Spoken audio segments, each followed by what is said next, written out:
નમસ્કાર મારા વહાલા ગુજરાતી મિત્રો, જાગો જોગી જાગો ચેનલમાં આપનું સ્વાગત છે. આજે આપણે વાત કરીશું કે મનથી મોટો કોઈ મિત્ર નથી. તો આજે આપણે જોઈ રહ્યા છીએ કે આપણી નજર જ્યાં જ્યાં પડે ત્યાં વિષય, વાસના, મોહ, લોભ, અહંકાર અને આડંબર જ દેખાય છે.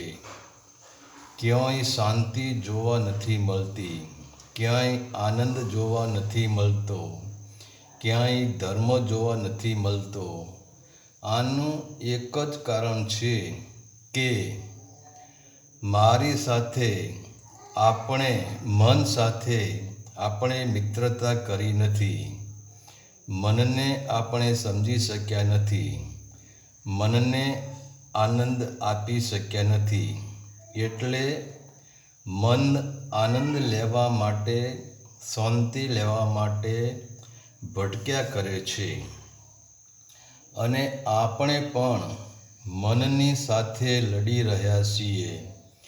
જેમ એક નદીનો પ્રવાહ ચાલુ હોય અને તે પ્રવાહમાં તે વહેતા પાણી સાથે તમે તલવારો લઈ કે લાકડીઓ લઈને પ્રવાહને જુદો પાડવા માટે પાણીને તલવારોના ઘા મારો કે પછી લાકડીઓના ઘા મારો તો છેવટે તમે થાકી જવાના.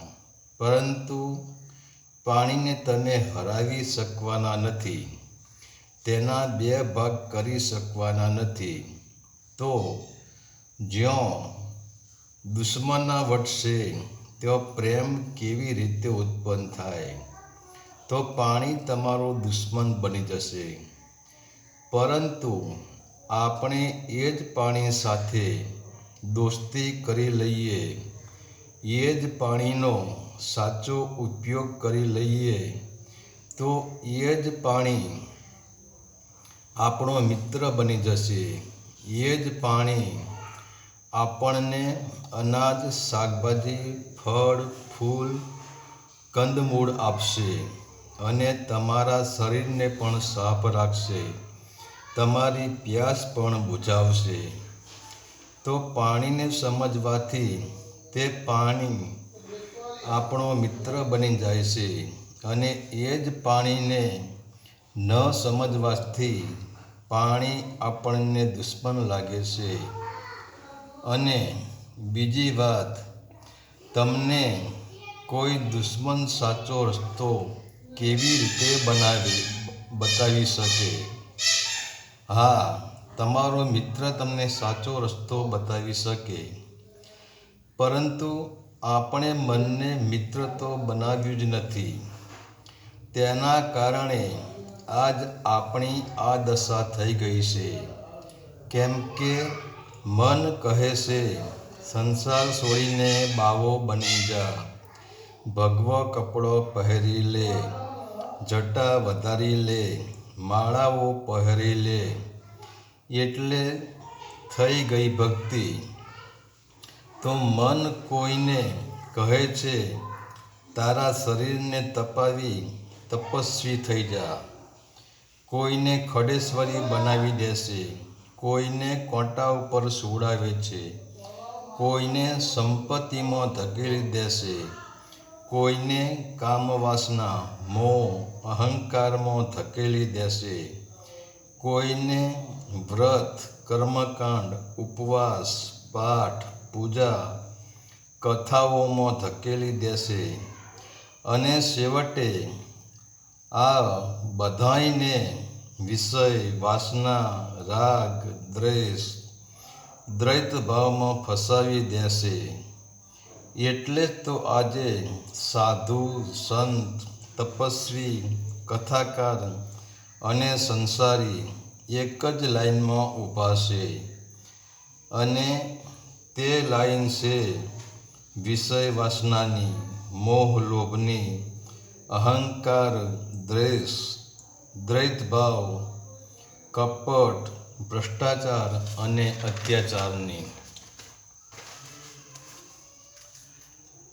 તો જ્યાં આટલા બધા સાધુ સંતો, આટલા બધા તપસ્વીઓ અને ગુરુઓ હોય અને સંસારી લોકો તેમનો સહારો લેતા હોય, તો પછી આ સંસારમાં મિત્રતા કેમ દેખાતી નથી? એકતા કેમ દેખાતી નથી? પ્રેમ કેમ દેખાતો નથી? ભાઈચારો કેમ દેખાતો નથી? તેના બદલે કોમવાદ દેખાય છે, વેર ઝેર દેખાય છે, છલ કપટ, દગા, પ્રપંચ, ભ્રષ્ટાચાર કે અત્યાચાર દેખાય છે. આનું એક જ કારણ છે કે આપણે મનને મિત્ર બનાવી શક્યા નથી અને મનની સાથે લડી રહ્યા છીએ. તો જેમ આપણે પાણીને મિત્ર બનાવી શકીએ, તો તે પાણી આપણું કલ્યાણ કરી શકે છે. તેવી જ રીતે આપણું મન અંધકારમાં ભટકાઈ રહ્યું છે. તેને પ્રકાશની જરૂર છે. તે આનંદ ગોતી રહ્યું છે. તો તમે મનને જાગૃત થઈને જાગૃતિની જ્યોત, પ્રેમની જ્યોત પ્રગટાવો.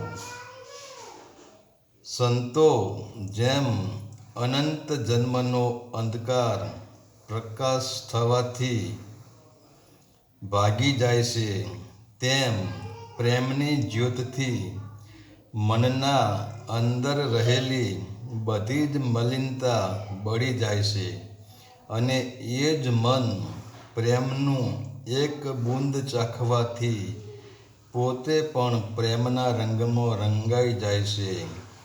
તો મનને સાથે લડશો નહીં. મનને સમજો અને સાચો મિત્ર બનાવી લો, જેથી જે મન તમને દુશ્મન લાગે છે, એ જ મન તમારું કલ્યાણ કરી શકે. એ જ મન તમને ભટકતા બંધ કરી શકશે અને એ મનની કૃપાથી જ તમે સ્વને ઓળખી શકશો. કેમ કે સ્વને ઓળખવામાં, હું કોણ છું એને ઓળખવામાં મોટો ફાળો મનનો છે. હરિ ઓમ તત્સત. આદેશના પ્રણામ.